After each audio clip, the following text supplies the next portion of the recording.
Hi guys, Editing Julie over here. If you watched the previous video with this, which is part 1 of 50 things to declutter, the ultimate decluttering guide to kind of get rid of everything and get started on your minimalist journey, then you will know that I have split up the videos into 2 parts. So first 1 to 25 things to declutter is in that first video, which will be linked down below. And then the second half of the video, which is this video that you're about to watch, is numbers 26 to 50. So I hope you'll stick around to watch the whole thing so that you can really start to take action when it comes to decluttering your home, living more simply and intentionally. Also, there are a bunch of resources in the description box that will help you. We have a free Facebook group all about decluttering, organizing, simplifying your life, as well as I have a free video mini course that you can take to start getting yourself organized and just help you start the process, because starting is always the hardest part. Don't forget to subscribe so that you can watch both videos. And with all that said, let's jump right in.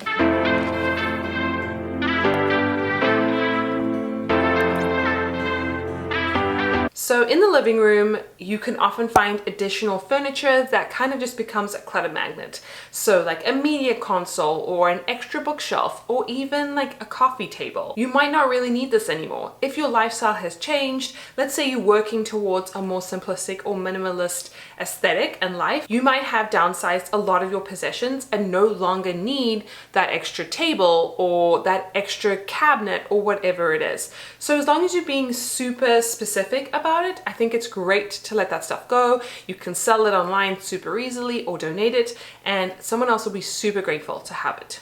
Number 27 is kids' toys in the living room. This is going to be controversial. Let me know what you guys think about whether you have kids' toys in your living room, or rather whether you want to have kids' toys in your living room. Full disclaimer, I'm of the camp that this is a shared space and as such should be respected as a shared space. And whilst I'm more than happy for my children to play in the living room with their toys, I aim, and I don't always get it right, but I aim for them to pack everything away at the end of the night and to put these things back in their room or wherever these toys belong. Because if you've ever stood on Lego or some kind of plastic thing or just some kind of wooden train track in the middle of the night unexpectedly, you will never want toys on your rug again. If you're not expecting them, it is so painful. I really like to have the idea of letting kids play with things and then at the end of the day encouraging them to pack up their magnet tiles or Lego or train tracks or whatever it is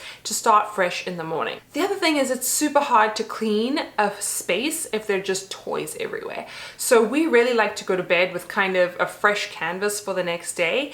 And because the living room is not a playroom and we don't have a playroom, we want it to look an adult room. I don't want it to look like Toys R Us just puked all over my living room every time I go in there or if I have guests or something. I think it's good to teach children that this living room is a shared space, and as such we all have to respect it, and there are some rules associated with it. So let me know what you think about your living room. Perhaps you would love to have a clean, child-free living room, but you just don't think it's possible right now. Let me know why, and let's talk about how we can help you get to a more clean, minimalist living room. Number 28 is sporting equipment. Oftentimes bikes, rollerblades, scooters, whatever it is, end up in the living room because you just don't know where else to put them. Or if you're being honest with yourself, you haven't either created a space for them or it's just too much of a hack to put them in their appropriate place. I feel like a bike in the living room is like a very college kind of picture, because you're sharing a dorm with other people or a flat with other people or something like that. But once you're starting to adult, you don't really want a dirty bike like next to where you sit and relax or eat or whatever. At least I don't. I would like it to have a home.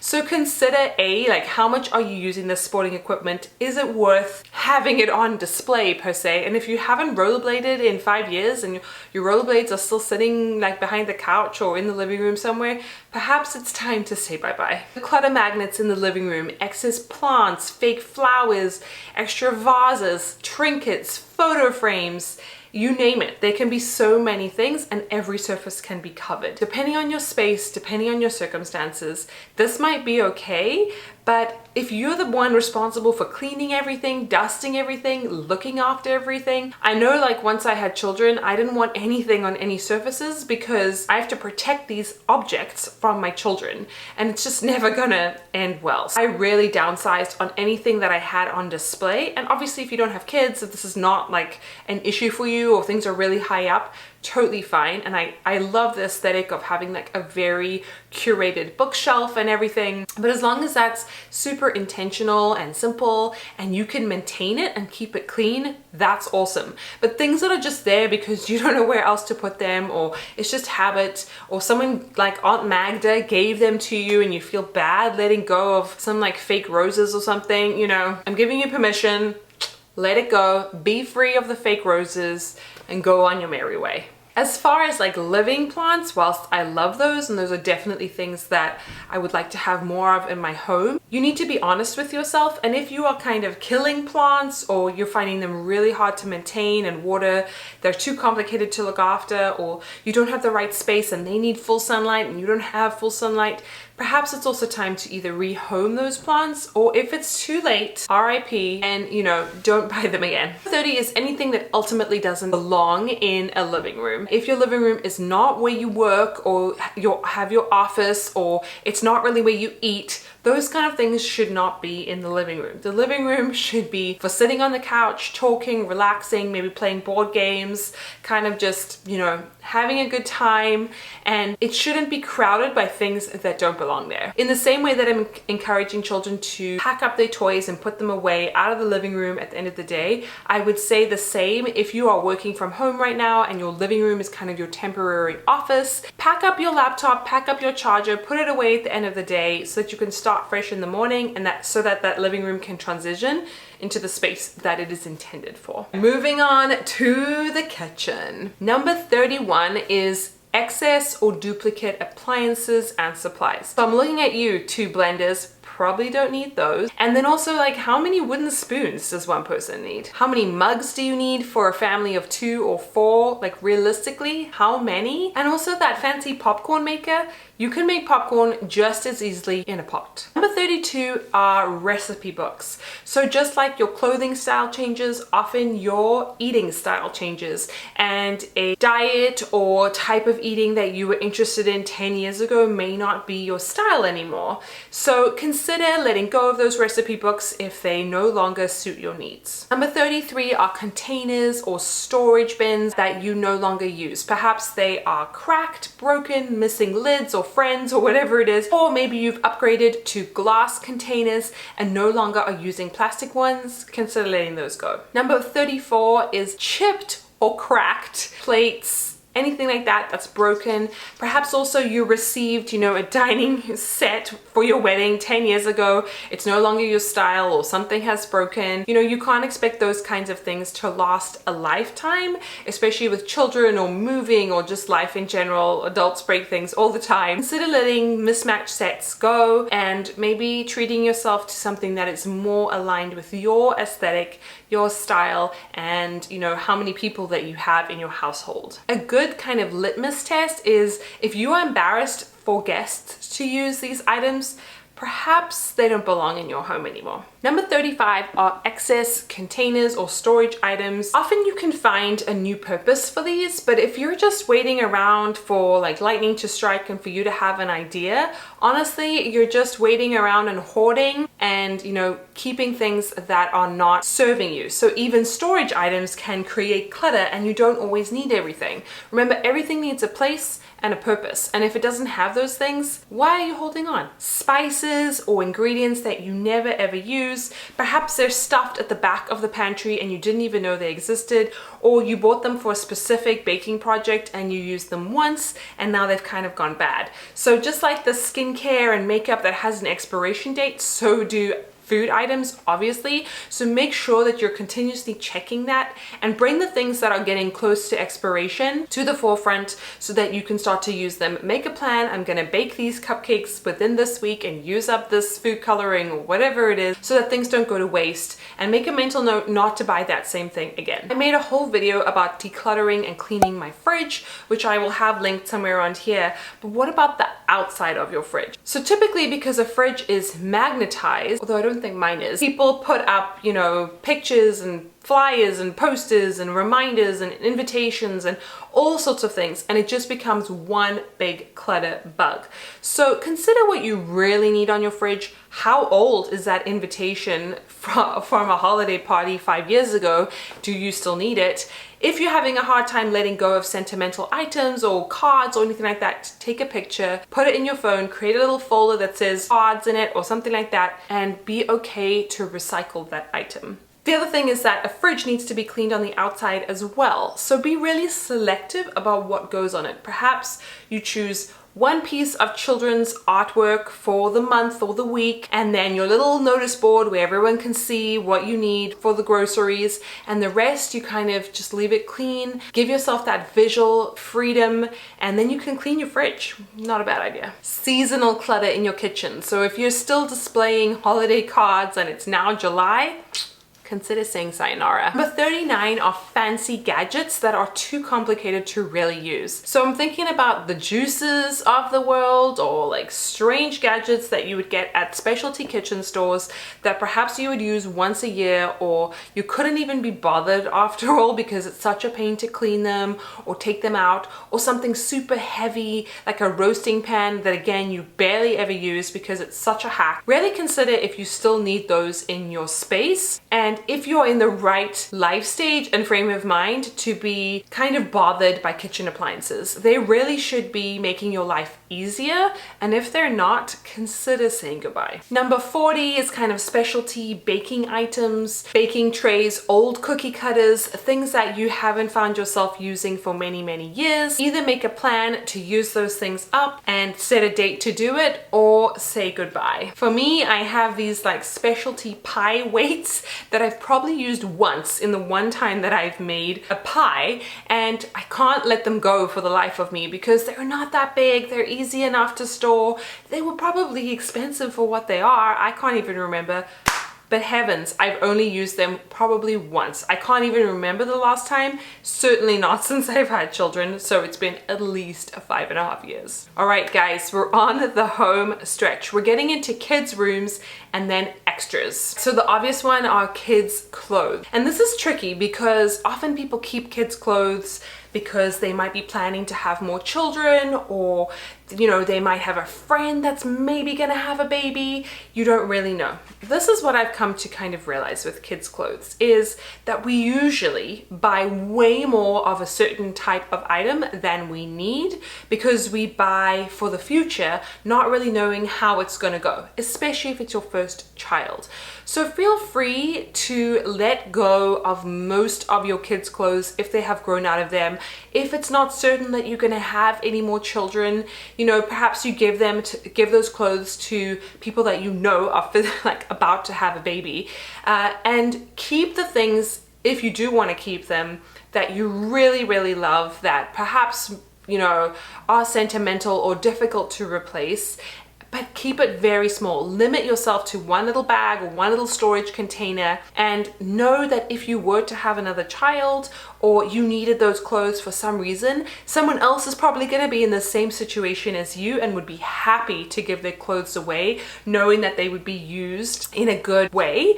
And there are so many groups, like buy nothing groups and things, where people are just more than willing to give away baby clothes because they no longer need them. I did a video on decluttering my kids' rooms that I will have linked above, and then you can see how many of each type of clothes I have and whether that would be something you would consider for your kids. Number 42 are clothes and toys that either your kids no longer wear, they don't like, toys that may be broken, clothes that may be torn. Hello. I do apologize that my children are now home, so you can hear them, but I'm going to try and get through this as quickly as possible. Hold on. hold on. Something that I didn't fully understand is how opinionated children can be about clothes. So if they find them uncomfortable, for whatever reason they don't like them, they're not gonna wear them, and it's a total waste. So try and do your best research, guess, ask, whatever, to buy clothes that you think they will like, but also know that you probably don't need like 15 dresses or 700 pairs of shoes. They're just not going to wear them. With kids' toys, any toys that are missing pieces, any toys that people may have given you that you don't like or don't want for your children, I'm giving you permission to not feel guilty about it and just let it go. 43 are kids' furniture and baby equipment, especially because there's so much emphasis on buying so many things for this baby that you haven't even met yet. I can't even tell you how many people buy baby swings and then their kid hates the swing, and it's like a big eyesore that takes up a lot of space. Not only is it expensive, but it's not something that they can be in for very long, and I can make a whole video on that if you want me to. But let go of that kind of stuff. Better yet, don't even buy it in the first place. But if you do have it, baby swings, 7 different types of carriers, maybe you have 3 or 4 strollers and realistically you only reach for 1 or 2. Let those things go. Forgive yourself for making that decision. You were just acting on the best information you had at the time, and now it's time to move on. Again, if you are keeping those items because you anticipate that you may have another child, really evaluate whether you use these items, whether you think you can kind of get away without using them, and also know that you probably can get most of these things secondhand again or even free if you really needed them. The next thing are kids books. So just like clothes, kids books are really marketed towards babies, age 1 to 2, 3 and up, and that kind of thing. And I just found I had so many because there's this pressure to buy lots of books, and if you're reading them as an adult, you get bored of reading the same thing and you think more is better. No, you probably need like 5 books for each age group, and it's also great to kind of be switching them out. I've often donated books and then taken secondhand books just to kind of mix it up and keep it interesting. So make sure that you're not neglecting the books, especially books in good condition is something that is easily donatable. People will love to take books from you. It's not something that's hard to declutter and get rid of. So just make sure you don't overlook that. All right, you guys, home stretch. These are extra items that kind of just go anywhere, but the first one, number 45, exercise equipment. So if you were super into, let's say, yoga or ice skating or basketball or something that had certain equipment associated with it, and you haven't played those sports or done those activities in many years, consider whether the space that those items are taking up is worth it. Number 46 is holiday decor. So when I first moved to the States, I did the typical thing. I went to Target, I saw how people decorated their homes. I was so excited that the decor was so affordable. I bought way too many lights, I bought way too many Christmas decorations. I wanted the whole Christmas wonderland. And as I've grown up and matured, I guess, and had children and moved to an even smaller space and filled double the amount of people, I've just realized that I cannot maintain vast amounts of, say, Christmas decorations or Halloween decorations.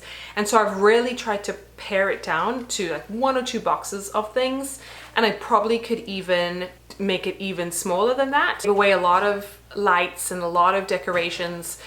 It's another thing where if you buy in kind of bulk cheap decorations, they break. It eventually don't really last the test of time. Your style changes. So really consider bringing intentional holiday decorations into your home, especially if you're going to go out and buy them. On the flip side, there's so many great holiday ideas that you could easily look on Pinterest and use. Like the classic, the dried or baked orange slices that people hang up, and the popcorn and cranberries. That can be a really fun activity that you can do with your kids.